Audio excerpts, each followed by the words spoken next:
আজকে আপনাদেরকে দেখাবো 5 পাট নেকাব কিভাবে সেলাই করবেন। তারপর 1 গজ বারে গিরা কাপড় দিয়ে আপনারা এরকম 5 পাট নেকাব সেলাইতে পারবেন। দেখেন 5 পাট সেলাই করে অথবা আগুন দিয়ে পুড়িয়ে আপনি বানাতে পারবেন। কেমনে আমরা বানাই আপনারা একটু দেখেন, দেখলে আশা করি শিখে যাবেন আপনারা। এটা হচ্ছে 38 ইঞ্চি লম্বা,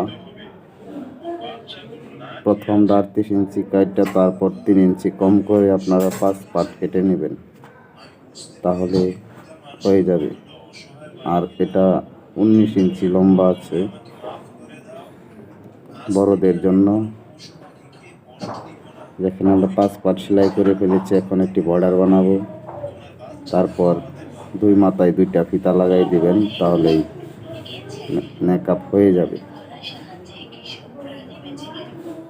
আপনারা দেখতে থাকুন কিভাবে আমরা এটা সমান সমান একটু বেশি কেটে তারপর বাড়তি রাখবেন এইটুকু, তাহলেই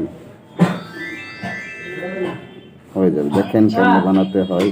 তারপর একটি লাইক দিবেন আর কমেন্ট করে জানাবেন যদি আপনাদের কোনো সমস্যা হয়, আমি বলে দেব। ধন্যবাদ।